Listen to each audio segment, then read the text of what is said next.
Hello guys, welcome back to my channel. आज की video में मैं आपका फिर से एक बार बहुत बहुत स्वागत है।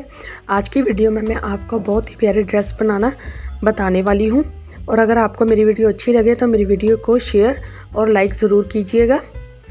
तो सबसे पहले मैं आपको बता दूं, मैं ये वाला श्रग बनाने वाली हूँ। इसके लिए ये मैंने नेट फैब्रिक लिया है। इसकी जो लेंथ है वो मैं रखने वाली हूँ 45 इंच। इसके एक साइड के कट वर्क को नहीं निकालना है, सिर्फ दूसरी साइड का जो आएगा वो नीचे घेरे के ऊपर आएगा। तो इसकी लेंथ जो है वो करीब 45 इंच के करीब 45.5 इंच के करीब ही आ रही है। तो ये वाला जो है ये नेट फैब्रिक है। इसकी जो मार्किंग है वो आपको नेट के ऊपर नहीं दिखनी थी, इसलिए मैं इस फर्मे का यूज़ कर रही हूँ। इसके ऊपर मैं आपको इसका पैटर्न कट करना बताऊँगी और सारी मार्किंग आपको क्लियरली दिख जाएगी। और इसकी जो लेंथ है वो थोड़ी कम है, जितनी मैंने उस श्रग की रखनी है। तो वो मैं आपको बाद में बताऊंगी कि उसको कैसे बढ़ाना है। तो सबसे पहले इसकी मार्किंग कर ली है। 9 इंच का शोल्डर लिया है, 8 इंच का आर्म होल लिया है और यहाँ पर इसका सेंटर कर लिया है। ½ इंच अंदर की साइड और यहाँ से इसको इस तरह से तिरछा करके मिला देना है।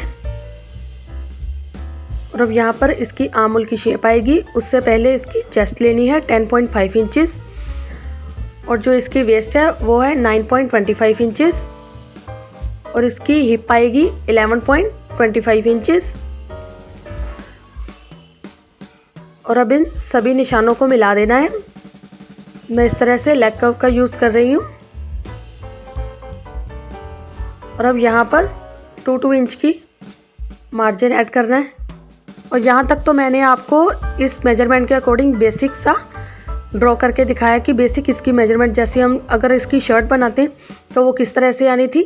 लेकिन यहाँ पर इसकी जो लेंथ है वो कम है, तो वो मैं आपको आगे बताऊंगी कि इसको किस तरह से बढ़ाना है। तो अब यहाँ पर इस तरह से आर्म होल शेपर को रखना है और यहाँ पर मार्किंग के अकॉर्डिंग ड्रॉ कर देना है लाइन और इस तरह से आर्म होल की शेप बन जाएगी। और अब यहाँ पर जो 2 इंच का मार्जिन लिया था ना, उसको भी इस तरह से ऐड करना है। और यहाँ पर 3 इंच पर मैंने नेक की विड्थ ली है और शोल्डर डाउन किया ½ इंच पर। और इस तरह से आपने अपने श्रग के फ्लेयर को रखना है। अगर तो आपके पास स्ट्रेट कपड़ा है या फिर ऐसा है कि आपके पास फर्मा ज़्यादा है, तो आप जितना भी आपकी हिप की जो विड्थ है ना, जो राउंड में आता है, उससे आपने 5 से 6 इंच एक्स्ट्रा लेना है, उसका 4th पार्ट करते हुए। जैसे यहाँ पर मैंने किया है। तो ये वाला जो ये देखिए हिप वाली साइड है ना, तो ये ए लाइन जो है ना वो आपकी बाहर की तरफ आनी चाहिए, अंदर की तरफ नहीं आनी चाहिए, नहीं तो वो आपको हिप से टाइट हो जाएगा। तो मेरा आप देख ही सकते हैं कि 1 से 1.5 इंच जो है वो एक्स्ट्रा लूजिंग अपने आप ऐड हो चुकी है। वैसे भी ये यहाँ से ओपन ही रहने वाला है। और यहाँ से हिप से नीचे मैंने इसको 1 इंच पर ही एक्स्ट्रा मार्जिन रखना है। ऊपर मैंने 2 इंच रखा है, यहाँ पर ये 1 इंच के करीब जाएगा क्योंकि नीचे से जो ऊपर रहेगा श्रग, तो अंदर से इतना ज़्यादा मार्जिन जो है वो अच्छा नहीं लगेगा। अगर मैं 2 इंच तक रखूँगी तो इसका अंदर वाला मार्जिन कुछ इस तरह से आएगा। और अब इसी मार्किंग के अकॉर्डिंग इसकी कटिंग कर देनी है।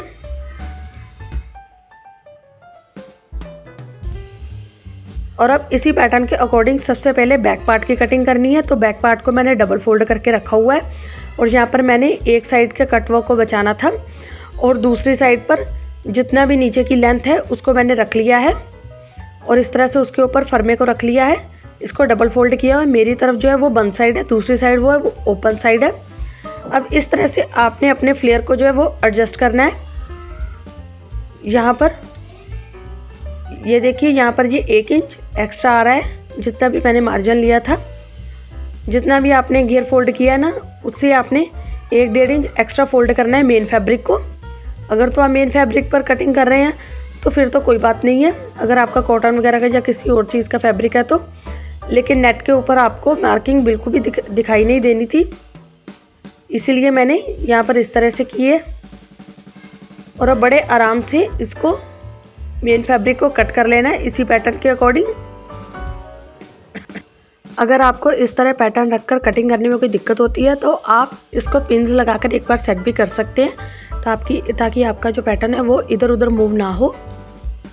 और यहाँ पर जितनी भी मुझे एक्स्ट्रा लेंथ चाहिए थे वो अपने आप ऐड हो चुकी है इस तरह से। और फिर से मैंने इस पार्ट को ले लिया है और यहाँ पर मैंने 3 इंचेस पर इस तरह से मार्किंग की है, जो कि मेरी नेक की विड्थ आएगी। और जहाँ से नीचे 12 इंच पर एक मार्किंग करनी है और इसको एक स्ट्रेट लाइन से इस तरह से मिला देना है। अगर आप इस तरह से नहीं करना चाहते तो भी आप बिल्कुल इसको जो फ्रंट वाला पार्ट है ना, उसको आपने अपनी फिटिंग के अकॉर्डिंग लेना है और उसको बैक पार्ट से उतना ही कम करना है जितना कि आप अपनी नेक की विड्थ रख रहे हैं। जैसे बैक पार्ट की मान लीजिए अगर आप 2.5 इंचेस रखते हैं तो फ्रंट वाला पार्ट आपका 2.5 इंचेस कम जो है वो कटिंग में होगा और फिर आगे से ये ओपन में रहेगा। अगर आपको कुछ भी समझ में नहीं आता तो आप मुझे कमेंट करके पूछ सकते हैं। और अगर आप चाहते हैं कि मैं किसी कॉटन के फैब्रिक पर इस तरह की बिल्कुल प्रॉपर आपको मार्किंग करके कटिंग करके बताऊं तो वो आप मुझे कमेंट करके बता सकते हैं। और इस तरह से मैंने इसको हल्का सा राउंड में शेप दिया है इस तरह से। आप चाहे तो हाथ से भी इसको इस तरह से शेप दे सकते हैं। और अब इसी पैटर्न के अकॉर्डिंग इसकी कटिंग भी हो गई है। और अब यहाँ से इसी पैटर्न के अकॉर्डिंग फ्रंट पार्ट की कटिंग करनी है। और अब मेरी साइड पर जो है वो ओपन वाली साइड आएगी और दूसरी साइड में वो खुली आएगी। जैसे फ्रंट के हमने 2 पार्ट कट कर रहे हैं ना, बस आप उसी तरीके से इसको रख लीजिएगा।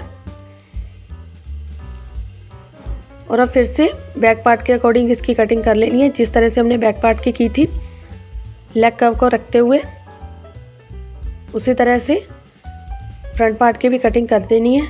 और ये फ्रंट के दोनों पल्ले जो हैं वो एक साथ में कट रहे हैं। ये बनने के बाद बहुत ही सुंदर निकल कर आया था। आप इसके नीचे स्लीवलेस कुर्ती या फिर आप अगर चाहें तो क्वार्टर स्लीव वाली कुर्ती व स्लीवलेस कुर्ती भी अच्छी लगेगी। और फिटिंग वाली पैंट जो है वो पहन सकते हैं, उससे लुक काफ़ी ज़्यादा इन्हेंस हो जाएगा। और अब यहाँ पर आपको जितनी भी स्लीव रखनी है वहाँ पर आपने मार्किंग कर देनी है। मेरे पास जिनका मेजरमेंट है मैं उनकी फिटिंग के अकॉर्डिंग ही यहाँ पर कर रही हूँ कि उनको कितनी स्लीव्स चाहिए। इसमें आप चाहे तो फुल रखें, चाहे हाफ़ रखें, चाहे क्वार्टर रखें, वो आपकी मर्ज़ी है। और यहाँ पर जितनी भी स्लीव की लेंथ है उसमें मैंने 2.5 इंच कम किया है और एक मार्किंग मैंने 5.5 इंचेस पर की है। और जहाँ पर इसका बाइसेप जो है वो 8.25 इंचेस है और इसकी मोरी जो आएगी वो आएगी 6 इंचेस पर। और इस तरह से सभी निशानों को मिला देना है। और 1 से 1.5 इंच आप एक्स्ट्रा मार्जिन रख सकते हैं और अगर आप चाहें तो इसका मार्जिन आप 2 इंच भी रख सकते हैं। और इस तरह से स्लीव्स को शेप दे देनी है। और अब इसी पैटर्न के अकॉर्डिंग स्लीव्स की कटिंग कर देनी है और बॉर्डर नीचे आएगा। तो गाइज़ ये थी मेरी आज की वीडियो। कल मैं आपको इसकी फुल स्टिचिंग की और फाइनल लुक की वीडियो डाल दूँगी। तो आपको मेरी आज की वीडियो कैसी लगी प्लीज़ मुझे कमेंट करके ज़रूर बताएं। और अगर आपका कोई सवाल भी हो तो भी आप मुझे कमेंट करके पूछ सकते हो। मेरे चैनल को सब्सक्राइब करना और मेरी वीडियो को लाइक और शेयर करना ना भूलें। Thanks for watching.